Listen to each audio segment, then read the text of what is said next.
ყოველდღე საქართველოს პარლამენტის შენობასთან შეკრებილი მოქალაქეების ნაწილი 5,000 ლარით პროტესტის ნიშნად გზის გადაკეტვის გამო ჯარიმდება. უკეთ თქმის სამი თვეა აქციიდან სახში მიმავალ დემონსტრანტებს გზად საფიქრალი აქვთ, როდის დაურიყავენ შინაგანსკვნელთა სამინისტროდან კონკრეტულად რომელ დღეს გადაკეტილი გზისთვის დააკისრებენ ჯარიმას და გამტკიცებულება იქნება წარდგენილი მათ წინააღმდეგ. უწყვეტი პროტესტის მონაწილეთა შორის არიან ისეთებიც, ვინც პოლიციისგან სატელეფონო ზარი არაერთხელ მიიღო, არაერთხელ ჩაიბარა 5,000 ლარიანი საჯარიმო ქვითარი და შესაბამისად არაერთხელ მოუწია თბილისის საქალაქო სასამართლოში მისვლა. მე მაქვს 4 ჯარიმა, 4 ოქმი გამოწერილი, აქედან ერთი უკვე გადავიხადე, 2 იყო სასამართლოს მეშვეობით, 2 არის პირდაპირ შესაძლებლად გამოგზავნილი. რა თქმა უნდა, ყველაფერი გავასაჩივრე, მაგრამ პირველი 5,000 ლარის გადახდა მომიწია.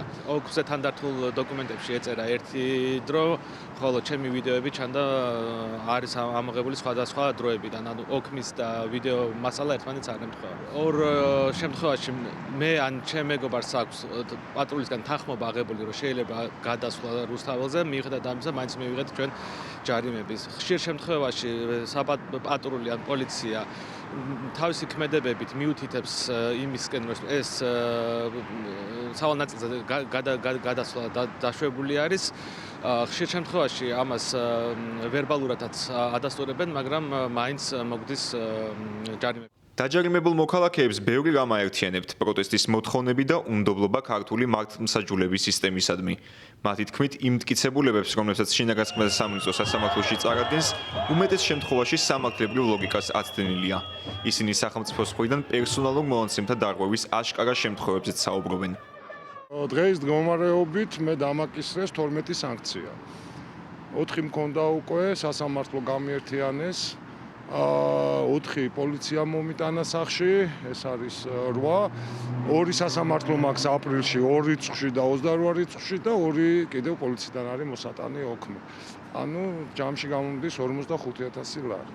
აი, ყველაზე უცნაურ და ყველაზე გულსატკენი ჩემთვის იყო 6 იანვრის საქმე. 6 იანვრის ღამე საქშობა გახდათ, იცით და იყო 100,000 ადამიანი და მე მოვედი რომ გადაიკეტა 20 წუთის შემდეგ. სხვათა შორის მოსამართლემ დაეხმარა წარმომადგენელს, ის ვერ პოულობდა, მე ვეუბნები ტროტუარზე ვარ და მოსამართლემ მიუთითა, რისი უფლებაც მას არ ჰქონდა, რომ აი ბასლაენიო და აქ შენ გახარტყო და შეჯიბრებითობის პრინციპიც კი დაარღვია, იმიტომ რომ ერთადერთი ინკვიზიციური ადმინისტრაციული სამართალი, რომელიც ჩემსკენ უნდა იყოს, იმიტომ რომ აქეთ მოქალაქე დგაო, იქით თლიანი სტრუქტურა და მაინც სასამართლოს თავისთავი ვერ წარმოუდგენია მესამე შტოთ. ხელისუფლების შტოთ, რომელმაც უნდა დააბალანსოს, არამედ თავი აქვს წარმოდგენილი როგორც აღმასრულებლის გაგრძელებად. სუდი და სატირალი ის არის, აქ პენსიონერების დააჯარიმეს, რომელსაც აქვს 350 ლარი პენსია. აი ფონდებიც და ყადაღეს და ადამიანები დატოვეს ჰაერში. აი მაგალითად, ჩემთვის 45,000 კი არა, 4,000 ვერ გადავიხდი.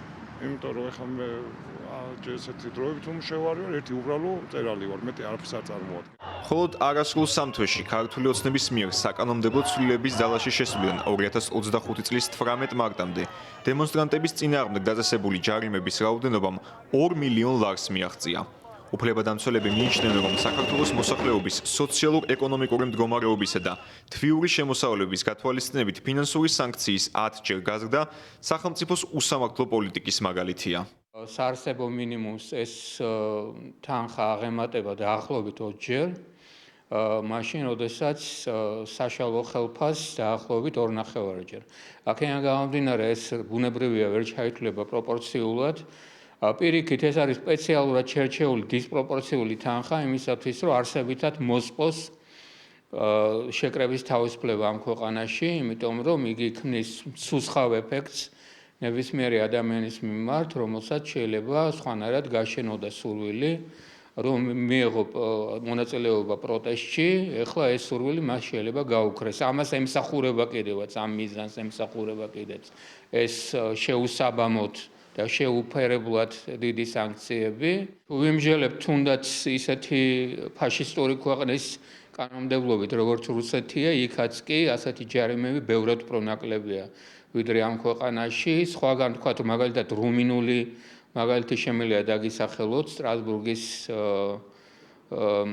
ესეთი პრეცედენტიდან, სადაც დაახლოებით 113 ევროს მსგავსი თანხა დააკისრეს პირს და მაინც იმ კაცმა მოიგო საქმე სტრასბურგის სასამართლოში, იმიტომ რომ ესეც კი სტრასბურგის სასამართლომ ცნო არაპროპორციულად განსაკუთრებით იმ პირობებში, როდესაც ეს კაცი გამოხატავდა პროტესტ პოლიტიკური მოსაზრებებით. დაუმორჩილებლობის ნიშნად მოქალაქეთა უმრავლესობა აცხადებს, რომ არ აპირებს დაკისრებული ჯარიმების გადახდას, თუმცა ბევრს აწუხებს კითხვა, რა ხდება ჯარიმის გადაუხდელობის შემთხვევაში და რა სამართლებრივი ბერკეტი აქვს სახელმწიფოს, მით უმეტეს იმ დროს, როცა საქველმოქმედო ფონდებისა და ორგანიზაციების საბანკო ანგარიშები დაყადაღებულია. 6 თებერვლის შემდგომ არსებული სამართალდარღვევის საქმეების ფარგლებში თუ მოქალაქე ასაჩივრებს ზემდგომ ინსტანციაში ან სასამართლოში მის წინააღმდეგ მიღებულ ადმინისტრაციულ სამართალდარღვევის ოქმს, მას აქვს უფლებამოსილება, რომ მანამ სანამ არ დასრულდება და არ გადაიხადოს ჯარიმა, თუმცა სასამართლოს დაჯარიმების შემთხვევაში მას აქვს მხოლოდ ძალიან შეზღუდული ვადა იმისთვის, რომ გადაიხადოს აღნიშნული ჯარიმა და სამწუხაროდ საკანონმდებლო რეგულაციებიდან გამომდინარე, თუ აღნიშნული პირები ან რიგითი მოქალაქეები არ გადაიხდიან მათთვის აკისრებულ ჯარიმას, მათ რა თქმა უნდა შეიძლება უკვე იძულებითი აღსრულების მექანიზმებიც კი შეეხოთ, ისეთები როგორებიც არის მაგალითად დაყადაღება პირადი უძრავი ნივთების საბანკო ანგარიშების და ასე შემდგომ, რაც ცხადია ძალიან დიდი პრობლემების შემქმნელი შეიძლება იყოს რიგითი მოქალაქეებისთვისაც. დაჯარიმების საფუძველი ძირითადად რუსთაველის გამზრზე განთავსებული სათვალთვალო კამერების ჩანაწერებია. მხოლოდ ჭანტურიას ქუჩიდან თავისუფლების მოედნამდე არსებულ საგზაო მონაკვეთში, რომელიც ყოველდღიურად მოქალაქეთა შეკრების სივრცეა, 90-მდე კამერაა დამონტაჟებული. მათი რაოდენობა განსაკუთრებით გაიზარდა 2024 წლის 28 ნოემბრის საპროტესტო აქციების დაწყებიდან, რასაც უფლებადამცველთა უმრავლესობა უსაფრთხოებისა და მარწესრიგის უზრუნველყოფად შეფუთულ ტოტალურ კონტროლს, რეპრესიებსა და ადმინისტრაციული რესურსის ფლანგვას უკავშირებს.